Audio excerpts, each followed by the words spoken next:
एक औरत रोटी बनाते बनाते ओम भगवते वासुदेवाय नमः का जाप कर रही थी। अलग से पूजा का समय कहाँ निकाल पाती थी बेचारी। तो बस काम करते करते ही एकाएक धड़ाम से जोरों की आवाज हुई और साथ में दर्दनाक चीख। कलेजा धक से रह गया। जब आंगन में दौड़कर झांकी तो 8 साल का चुन्नू चित्त पड़ा था, खून से लथपथ। मन हुआ दहाड़ मार कर रोए, परंतु घर में उसके अलावा कोई था नहीं। रोकर भी किसे बुलाती। फिर चुन्नू को संभालना भी तो था। दौड़कर नीचे गई तो देखा चुन्नू आधी बेहोशी में माँ माँ की रट लगाए हुए है। अंदर की ममता ने आंखों से निकलकर अपनी मौजूदगी का एहसास करवाया। फिर 10 दिन पहले करवाए अपेंडिक्स के ऑपरेशन के बावजूद ना जाने कहां से इतनी शक्ति आ गई कि चुन्नू को गोद में उठाकर पड़ोस के नर्सिंग होम की ओर दौड़ी। रास्ते भर भगवान को जी भरकर कोसती रही, बड़बड़ाती रही, हे कन्हैया, क्या बिगाड़ा था मैंने तुम्हारा, जो मेरे ही बच्चे को। खैर डॉक्टर साहब मिल गए और समय पर इलाज होने पर चुन्नू बिल्कुल ठीक हो गया। चोटें गहरी नहीं थी, ऊपरी थी, तो कोई खास परेशानी नहीं हुई। रात को घर पर जब सब टीवी देख रहे थे तब उस औरत का मन बेचैन था, भगवान से विरक्त होने लगी थी।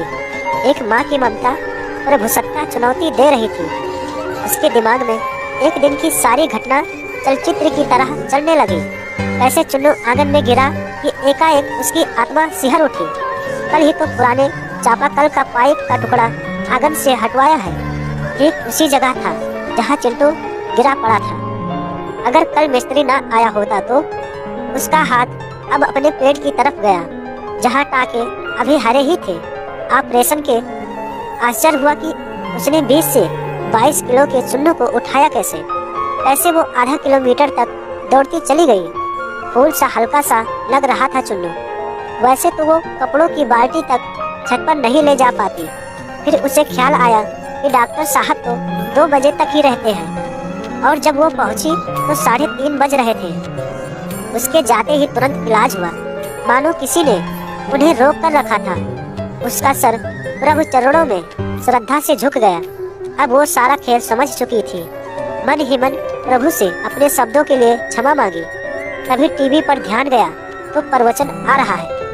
प्रभु कहते हैं, मैं तुम्हारे आने वाले संकट रोक नहीं सकता, लेकिन तुम्हें इतनी शक्ति दे सकता हूँ कि तुम आसानी से उन्हें पार कर सको।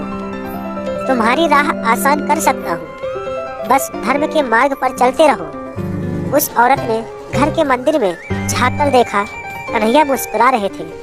हम बहुत बार संकट समय या खुशी के पल में ईश्वर की कृपा तत्क्षण समझ नहीं पाते, पर बाद में यह एहसास हो ही जाता है कि ये सिर्फ ईश्वर की ही कृपा थी। ऐसे वक्त श्रद्धा, आस्था और धैर्य बनाए रखें। आप भी कृष्ण कृपा महसूस की हो तो जय श्री कृष्ण कमेंट में कीजिए।